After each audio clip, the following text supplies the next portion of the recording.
حضرت ابو ہریرہ رضی اللہ تعالی عنہ سے مروی ہے کہ نبی کریم صلی اللہ علیہ وسلم نے فرمایا، جو بندہ اس اسم اعظم کو پڑھ لیتا ہے اس پر عذاب قبر نہیں ہوگا۔ 3 مرتبہ فرمایا، عذاب قبر نہیں ہوگا، عذاب قبر نہیں ہوگا، چاہے اس کے گناہ ریت کے ٹیلوں کے ذروں کے برابر کیوں نہ ہوں۔ اللہ کی رحمت ایسے بندے پر سایہ کر لیتی ہے، فرشتے اس کی قبر کو جنت کا باغ بنا دیتے ہیں، اور موت کے بعد بھی اس کے چہرے پر نور باقی رہتا ہے، کیونکہ اس نے وہ نام لیا جو اللہ کو سب سے زیادہ محبوب ہے، وہ نام جس میں اس کی عظمت ہے، جس میں اس کا جلال ہے، وہ اسم اعظم جسے پڑھ کر مانگی گئی دعا قبول ہوتی ہے، اور جس سے دوزخ کے دروازے بند ہو جاتے ہیں اور جنت کے دروازے کھل جاتے ہیں، جس سے چاہے داخل ہو جائے۔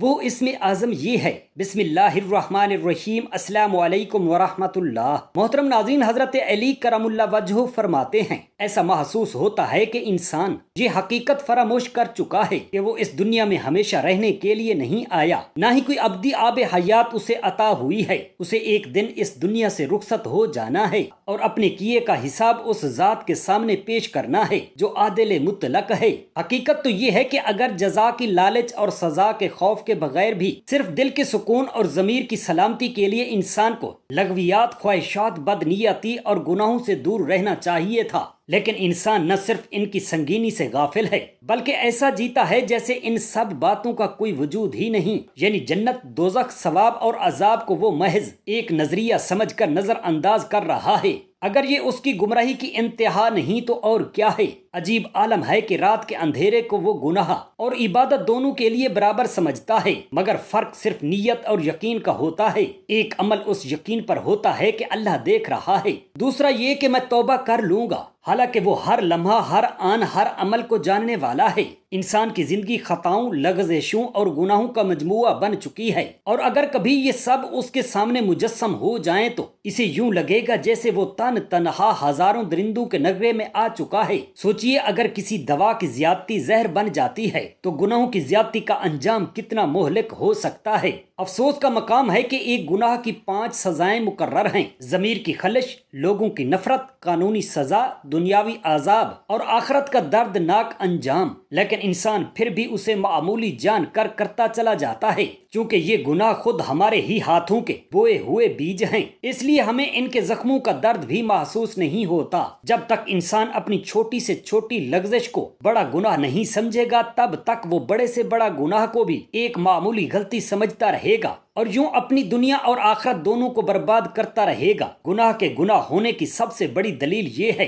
کہ وہ ہمیشہ چھپ کر کیا جاتا ہے، جیسے کوئی زہر خود نہیں کھاتا ویسے ہی گناہ سے بھی خود ہی بچنا ہوگا۔ حیرت ہے کہ اگر ہم ایک بار کسی دکاندار سے دھوکہ کھا لیں تو دوبارہ اس سے معاملہ نہیں کرتے، لیکن زندگی کی گمراہیوں میں ہم بار بار انہی گناہوں کو دہراتے ہیں اور توبہ نہیں کرتے۔ گناہ گاروں کو جو مہلت عطا ہوتی ہے وہ محض آزمائش ہوتی ہے، لیکن وہ اسے اپنی چالاکی اور بچاؤ سمجھتے ہیں، حالانکہ وہی وقت ان پر نیکی کی توفیق کے بند دروازے کی صورت ہوتا ہے۔ کوئی بھی اپنے گناہ کو تسلیم نہیں کرتا، کیونکہ کسی کو اپنی ذات سے بدبو محسوس نہیں ہوتی۔ گناہ کرنے والا اپنے ضمیر کی تمام آوازیں دبا کر اسے بہادری، چالاکی سمجھتا ہے، حالانکہ در حقیقت وہ روز محشر کے سخت حساب کتاب سے فرار کی ناکام کوشش کر رہا ہوتا ہے۔ بعض لوگ یہ گمان کرتے ہیں کہ جنت و دوزخ محض ایک عقیدہ ہیں، حقیقت کچھ نہیں، لیکن یہ ان کی ذاتی سوچ ہے۔ دونوں حقیقتیں اپنی پوری سچائی کے ساتھ قائم ہیں۔ جنت اور دوزخ کی مختصر پہچان یہی ہے کہ ہمارا ہر سانس خالق و مالک کا انعام ہے اور ہم ہر سانس کے ساتھ اس کی ناشکری کرتے جا رہے ہیں۔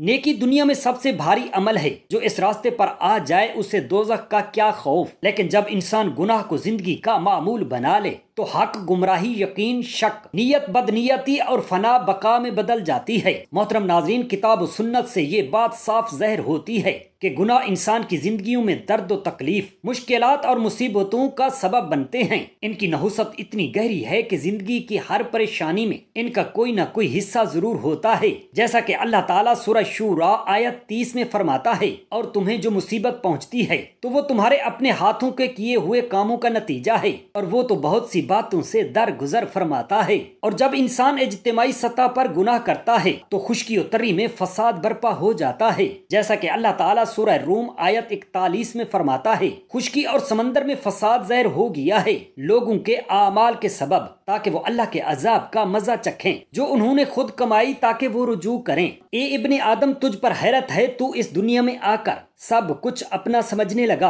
حالانکہ تجھے نہ اپنی زندگی پر اختیار ہے، نہ موت پر، نہ صحت پر، نہ رزق پر، اور نہ ہی ان آنکھوں پر جن سے تو دن رات کو دیکھتا ہے۔ پھر بھی تو تکبر کرتا ہے، نافرمانی کرتا چلا جاتا ہے اور اس رب کو بھول جاتا ہے جس نے تجھے نطفے سے انسان بنایا۔ تو مٹی سے پیدا ہوا، مٹی پر چلتا ہے، مٹی کھاتا ہے اور ایک دن اسی مٹی میں دفن ہو جائے گا، لیکن تو ایسے جیتا ہے جیسے کبھی مرے گا ہی نہیں، جیسے تجھے کوئی حساب دینا ہی نہیں، اور جیسے نافرمانی کرنے والوں کا کوئی انجام نہیں۔ تو اپنے دل کو تسلی دیتا ہے کہ اللہ غفور الرحیم ہے، مگر یہ کیوں بھول جاتا ہے کہ وہ شدید العقاب بھی ہے۔ اللہ تعالیٰ سورہ ابراہیم آیت نمبر 42 میں فرماتا ہے، اور ہرگز یہ خیال نہ کرنا کہ اللہ ان ظالموں کے اعمال سے بے خبر ہے، وہ تو ان کو صرف مہلت دے رہا ہے اس دن کے لیے جس دن آنکھیں پتھرا جائیں گی۔ تو دن رات دنیا کی فکر میں گھل رہا ہے، رزق کے پیچھے بھاگا جا رہا ہے، شہرت کے خواب دیکھتا جا رہا ہے، مگر اپنے ان گناہوں کو بھول گیا ہے جو ایک ایک کر کے تیری روح کو کھاتے جا رہے ہیں، تیرے چہرے پر نور کو سیاہی میں بدل رہے ہیں اور تیرے دل کی روشنی کو ظلمت میں بدل رہے ہیں۔ تو سمجھتا ہے کہ یہ چھوٹے چھوٹے گناہ کچھ نہیں، لیکن کیا تجھے معلوم نہیں کہ قطرہ قطرہ دریا بن جاتا ہے اور چنگاری چنگاری سے آگ لگ جاتی ہے۔ اللہ تعالیٰ سورۃ الزلال آیت نمبر 7 اور 8 میں فرماتا ہے، پس جس نے ذرا بھر بھی نیکی کی ہوگی وہ اسے دیکھ لے گا، اور جس نے ذرا بھر بھی برائی کی ہوگی وہ بھی اسے جان لے گا۔ اے ابن آدم، تیری زندگی امتحان ہے اور ہر لمحہ تجھ سے سوال کر رہا ہے، تو کس کی طرف ہے، دنیا کی طرف یا آخرت کی طرف؟ تو کس کی رضا کا طالب ہے، اپنے نفس کی یا اپنے رب کی؟ تو کس کے قدموں پر چل رہا ہے، شیطان کے یا محمد صلی اللہ علیہ وسلم کے؟ اگر تجھے ان سوالوں کے جواب میں جھجک محسوس ہو رہی ہے تو جان لے کہ تیرا دل بیمار ہے اور یہ بیماری لا علاج نہیں، بس تجھے پلٹنا ہے، توبہ کرنی ہے، آنسو بہانے ہیں اور سجدے میں گڑ گڑا کر معافی مانگنی ہے۔ اللہ تعالیٰ سورۃ الفرقان آیت نمبر 70 میں فرماتا ہے، مگر جو توبہ کرے، ایمان لائے اور نیک عمل کرے تو ایسے لوگوں کی برائیوں کو اللہ نیکیوں سے بدل دے گا، اور اللہ تعالیٰ بہت بخشنے والا نہایت مہربان ہے۔ اگر تو یہ سوچ کر گناہ کرتا ہے کہ کل توبہ کر لوں گا، تو یاد رکھ کل کا دن تیرے اختیار میں نہیں، اور نہ ہی یہ سانسیں جو تیرے رب کے حکم سے ہی آتی اور جاتی ہیں۔ توبہ کی توفیق ایک نعمت ہے، اور ہر گناہ کے بعد توبہ کا موقع ملنا اللہ کی طرف سے ایک عظیم رحمت ہے، مگر ہر توبہ کے بعد دوبارہ گناہ کرنا اس رحمت کی ناقدری ہے۔ اللہ تعالیٰ سورۃ النساء آیت نمبر 18 میں فرماتا ہے، اور وہ توبہ قبول نہیں کرتا ان کی جو برائی کرتے رہتے ہیں، یہاں تک کہ جب ان میں سے کسی کو موت آ جاتی ہے تو کہتا ہے اب میں توبہ کرتا ہوں، اور نہ ہی ان کو جو کفر کی حالت میں مر جاتے ہیں۔ اے ابن آدم، تو دن بھر جھوٹ بولتا ہے، غیبت کرتا ہے، دل دکھاتا ہے، وعدہ خلافی کرتا ہے، اور پھر رات کو سوتے ہوئے یہ سمجھتا ہے کہ سب کچھ معاف ہو جائے گا، حالانکہ نبی کریم صلی اللہ علیہ وسلم نے فرمایا، مسلمان وہ ہے جس کی زبان اور ہاتھ سے دوسرے مسلمان محفوظ رہیں۔ تو ان چھوٹے چھوٹے گناہوں کو ہنسی میں اڑا دیتا ہے، حالانکہ یہی گناہ کل تیرے نامہ اعمال کو بھاری کریں گے، تیرے اعمال کی میزان کو جھکا دیں گے۔ اللہ تعالیٰ سورہ آل عمران آیت نمبر 30 میں فرماتا ہے، جس دن ہر شخص اپنی کی ہوئی بھلائی کو بھی سامنے پائے گا اور کی ہوئی برائی کو بھی آرزو کرے گا کہ کاش اس کے اور اس کے درمیان بہت دور کا فاصلہ ہوتا، اور اللہ تمہیں اپنے آپ سے ڈراتا ہے۔ اے ابن آدم، تو دنیا کے فانی مال کے پیچھے بھاگتا ہے، مگر موت تجھے تیری رفتار سے بھی تیز آ کر پکڑ لے گی۔ تو محلوں کے خواب دیکھتا ہے، مگر تیری اصل منزل ایک تاریکی قبر ہے۔ تو قیمتی لباس پہنتا ہے، خوشبو لگاتا ہے، مگر کفن وہی 2 گز سفید کپڑا ہے جس میں نہ جیب ہوگی نہ کوئی زیور، صرف تیرے اعمال ہوں گے جو تیرے ساتھ جائیں گے، اور اگر وہ اعمال نیک نہ ہوئے، اگر زبان سے گالیاں نکلی ہوں، آنکھوں سے حرام دیکھا ہو، دل میں حسد ہو، ہاتھوں سے ظلم ہوا ہو، تو جان لے وہی چیزیں تیری قبر میں آگ بن کر تجھے جلائیں گی۔ رسول اکرم صلی اللہ علیہ وسلم نے فرمایا، قبر جنت کے باغوں میں سے ایک باغ بھی ہو سکتی ہے اور جہنم کے گڑھوں میں سے ایک گڑھا بھی، باحوالہ حدیث ترمذی۔ اے ابن آدم جب تیرا جنازہ اٹھایا جائے گا لوگ تجھے کندھوں پر لے جا رہے ہوں گے، تو دیکھ رہا ہوگا، سن رہا ہوگا، مگر کچھ نہ کہہ سکے گا کیونکہ زبان بند، جسم ساکت اور دل دھڑک رہا ہوگا کہ اب کیا ہونے والا ہے۔ قبر میں اتارا جائے گا، لوگ مٹی ڈالیں گے، وہی لوگ جنہیں تو اپنی دنیا سمجھتا رہا، جن کے لیے راتوں کو جاگا، دن بھر دوڑا، وہ سب تجھے دفنا کر واپس لوٹ جائیں گے اور تو اکیلا رہ جائے گا، صرف تیرے اعمال تیرے ساتھ ہوں گے۔ اور اس وقت فرشتے آئیں گے، سوال کریں گے، من ربوں کا، تیرا رب کون ہے؟ من دینوں کا، تیرا دین کیا ہے؟ من نبیوں کا، تیرا نبی کون ہے؟ اگر تو دنیا میں نماز سے غافل رہا، قرآن پاک سے دور رہا، نبی کریم صلی اللہ علیہ وسلم کے طریقوں سے بے پرواہ رہا، تو تجھے ان سوالوں کے جواب نہ ملیں گے اور قبر تیرا بدن دباتی جائے گی یہاں تک کہ تیری پسلیاں ایک دوسرے میں گھس جائیں گی۔ لیکن اگر تو سچے دل سے توبہ کر لے، اپنا دل اللہ کی محبت سے بھر لے، تو وہی قبر روشنی سے جگمگائے گی۔ رسول اللہ صلی اللہ علیہ وسلم نے فرمایا، جب مومن قبر میں رکھا جاتا ہے تو وہ قبر اس کے لیے کشادہ کر دی جاتی ہے اور اس میں جنت کی ہوائیں آتی ہیں۔ بحوالہ مسند احمد۔ اے ابن آدم، تو نے زندگی میں کتنی نمازیں قضا کیں، کتنے روزے چھوڑے، کتنے حج کے مواقع ضائع کیے؟ تو کہتا رہا ابھی وقت ہے، ابھی جوانی ہے، بڑھاپے میں کر لیں گے۔ کیا تجھے یقین ہے کہ بڑھاپا آئے گا؟ کیا موت نے وعدہ کر رکھا ہے کہ وہ تیرا انتظار کرے گی؟ کتنے ہی جوان، خوبصورت، صحت مند لوگ آج قبروں میں سو رہے ہیں، جن کے متعلق کسی نے سوچا تک نہ تھا کہ یہ یوں اچانک چلے جائیں گے۔ موت نہ بوڑھے کو دیکھتی ہے، نہ جوان کو، نہ بچپن کو چھوڑتی ہے، نہ ہی بڑھاپے کا لحاظ کرتی ہے۔ وہ تو صرف اللہ کے حکم سے آتی ہے اور ایک لمحہ نہ آگے جاتی ہے نہ پیچھے۔ اللہ تعالیٰ سورۃ المنافقون آیت نمبر 11 میں فرماتا ہے، اور اللہ ہرگز کسی شخص کو مہلت نہ دے گا جب اس کا وقت آ جائے، اور اللہ خوب باخبر ہے جو کچھ تم کرتے ہو،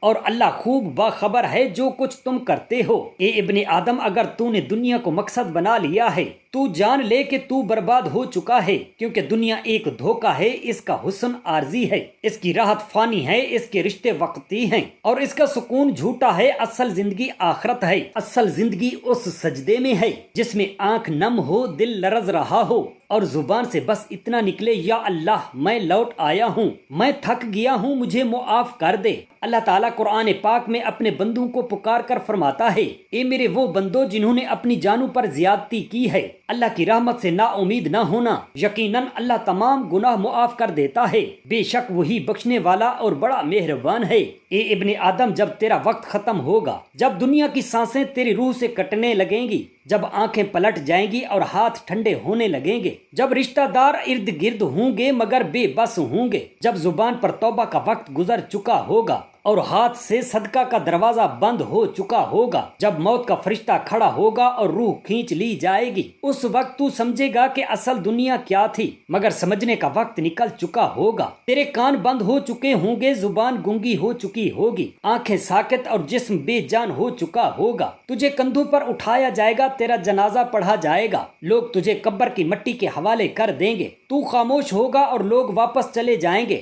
تب قبر کا اندھیرا تجھے گھیر لے گا، تب تنہائی کا وہ لمحہ یاد آئے گا جہاں نہ ماں ہوگی، نہ باپ، نہ بیٹا، نہ بیوی، نہ کوئی دوست، صرف تیرے اعمال ہوں گے۔ اگر وہ نیک ہوں گے تو ایک خوبصورت چہرہ قبر میں آئے گا جو تجھے خوشخبری دے گا، جو کہے گا کہ تو کامیاب ہو گیا، اور اگر گناہگار ہوگا تو قبر میں وہ چیزیں بھیانک شکل اختیار کرتی جائیں گی جو گناہوں کی صورت میں تیرے ساتھ ہوں گی، قبر دباتی جائے گی یہاں تک کہ پسلیاں ایک دوسرے میں داخل ہو جائیں گی، مٹی تیرا لباس ہوگی، کیڑے تجھے کھائیں گے، اور تو انتظار کرے گا اس دن کا جس دن قبریں پھاڑی جائیں گی اور لوگ میدان حشر میں جمع کیے جائیں گے، اور دن سورج 1 میل کے فاصلے پر ہوگا، لوگ پسینے میں ڈوبے ہوں گے، کسی کا پسینہ ٹخنوں تک، کسی کا گھٹنوں تک، کسی کا سینے تک، اور کسی کا اس کے منہ تک ہوگا۔ اس دن انسان اپنے ماں باپ سے بھاگے گا، بھائی سے بھاگے گا، بیوی اور بچوں سے بھاگے گا، ہر شخص نفس نفس کہہ رہا ہوگا، لوگ نبیوں کے پاس جائیں گے، شفاعت کی درخواست کریں گے،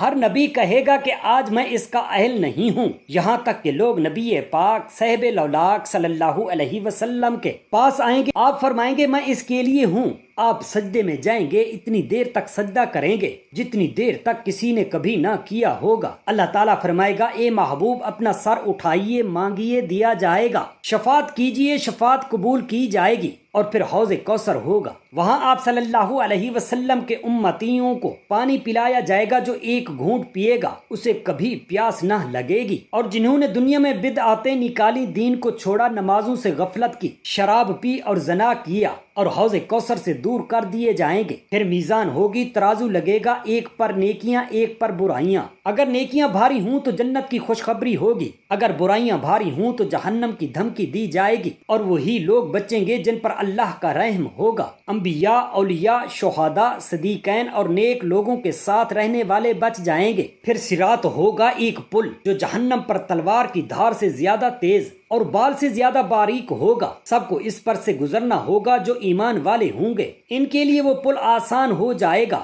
جیسے بجلی کی چمک یا ہوا کی طرح گزر جائیں گے۔ اور جنہوں نے دنیا میں نماز چھوڑی تھی، زکوٰۃ روکی تھی، والدین کی نافرمانی کی تھی، حرام کھایا تھا، جھوٹ بولا تھا، وہ پل پر گر جائیں گے اور جہنم میں جا گریں گے۔ وہاں کی آگ دنیا کی آگ سے 70 گنا زیادہ شدید ہوگی۔ وہاں کے سانپ اونٹ جتنے بڑے ہوں گے، بچھو خچر جتنے بڑے ہوں گے۔ وہاں کی بھوک کی آگ انسان کے جسم کو جلا دے گی۔ وہاں کا پانی کھولتا ہوا تانبا ہوگا جو پیٹ کو کاٹ ڈالے گا۔ پھر جب جنت کے دروازے کھولے جائیں گے تو ان میں سے 8 دروازے ہوں گے، ہر دروازے سے الگ الگ لوگ داخل ہوں گے، کوئی صبر کرنے والوں کے دروازے سے، کوئی نمازیوں کے دروازے سے، کوئی صدقہ کرنے والوں کے دروازے سے، اور کچھ وہ خوش نصیب ہوں گے جنہیں ہر دروازہ بلائے گا کہ آ جاؤ میرے راستے سے جنت میں داخل ہو جاؤ۔ وہاں نہ کوئی تھکن ہوگی، نہ نیند، نہ موت، نہ دکھ، نہ غم، نہ بڑھاپا، نہ بیماری، نہ جدائی، نہ دھوکہ، نہ نقصان۔ وہاں لباس ریشم کے ہوں گے، زیور سونے چاندی کے ہوں گے۔ وہاں دودھ، شہد، شراب اور ٹھنڈے پانی کی خوب نہریں ہوں گی۔ وہاں حوریں ہوں گی جن کی آنکھیں بڑی، جن کا حسن بیان سے باہر،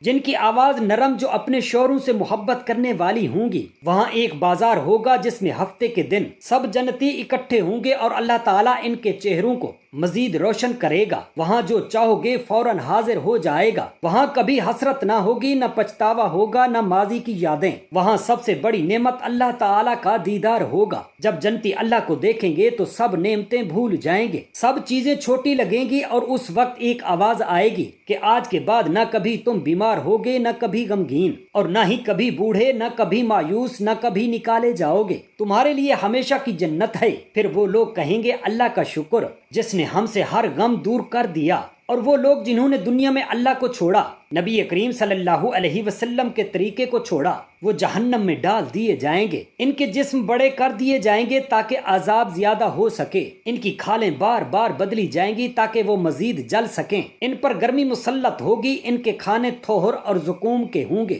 ان کے پینے کا پانی کھولتا ہوا ہوگا، جب وہ پئیں گے تو ان کی آنتیں کاٹ دے گا۔ وہ چیخیں گے کہ اے مالک و خالق، ہمیں مار دے، مگر جواب آئے گا تم یہاں ہمیشہ رہو گے۔ اور جب سب فیصلے ہو جائیں گے اور جنتی جنت میں چلے جائیں گے، جہنمی جہنم میں، تو ایک وقت آئے گا کہ موت کو ایک مینڈے کی شکل میں لایا جائے گا اور اسے ذبح کر دیا جائے گا، اور آواز لگے گی کہ اے جنت والو ہمیشہ کی زندگی ہے، اور اے جہنم والو ہمیشہ کا عذاب ہے۔ اور پھر سب جان لیں گے کہ اصل زندگی آخرت کی ہے۔ اس وقت جنہوں نے دنیا میں ایک بار بھی سچے دل سے یہ کلمات کہے ہوں گے کہ حضرت ابو ہریرہ رضی اللہ تعالی عنہ روایت کرتے ہیں کہ نبی کریم صلی اللہ علیہ وسلم نے فرمایا، جو شخص دن میں 100 مرتبہ کہے سبحان اللہ و بحمدہ، اس کے تمام گناہ معاف کر دیے جاتے ہیں، اگرچہ وہ سمندر کی جھاگ کے برابر ہی کیوں نہ ہوں۔ یا اس دعا کے ساتھ اس میں اعظم پڑھا جائے، اللہ لا الہ الا هو الحی القیوم سبحان اللہ و بحمدہ، ان کے لیے یہ کلمات نور بن جائیں گے۔ یہ کلمات قبر میں ساتھ ہوں گے اور یہ کلمات قبر کے عذاب سے بچائیں گے۔ بحوالہ صحیح مسلم، جب بندہ بار بار گناہ کرتا ہے تو فرشتے شرمندہ ہو جاتے ہیں، لیکن اللہ تعالیٰ نہیں تھکتا، فرشتے لکھتے جاتے ہیں، بندہ بھولتا جاتا ہے، لیکن اللہ پھر بھی منتظر رہتا ہے، منتظر اس لمحے کا جب وہ بندہ پلٹ کر کہے یا اللہ میں تھک گیا ہوں، تو نہ تھکنا، اور بس وہی لمحہ بخشش کا ہوتا ہے۔ اللہ تعالیٰ نے حدیث قدسی میں فرمایا، اے ابن آدم، اگر تو زمین بھر گناہ لے کر میرے پاس آئے گا اور مجھے کسی کے ساتھ شریک نہ کرے گا تو تو میں تجھے زمین بھر مغفرت کے ساتھ ملوں گا۔ کیسا رب ہے جو پکارتا ہے، بلاتا ہے، کہتا ہے اے میرے بندے تو دن رات گناہ کرتا ہے، مجھے اس کی پرواہ نہیں، بس تو مجھ سے معافی مانگ، میں بخش دوں گا، تو دروازہ کھٹکھٹا، میں دروازہ کھول دوں گا۔ یہ اس خالق کائنات کی رحمت کی جھلک ہے جو ہر لمحے ہمیں اپنی بخشش کی طرف بلاتا ہے۔ سوال صرف یہ ہے کہ ہم کب اس کی طرف پلٹیں گے۔ اللہ تعالی ہم تمام مسلمان بہن بھائیوں پر نرمی والا معاملہ فرمائے۔ بروز قیامت اللہ پاک نبی پاک صلی اللہ علیہ وسلم کی شفاعت و زیارت نصیب فرمائے۔ آمین یا رب العالمین۔ جزاک اللہ خیرا کثیرا۔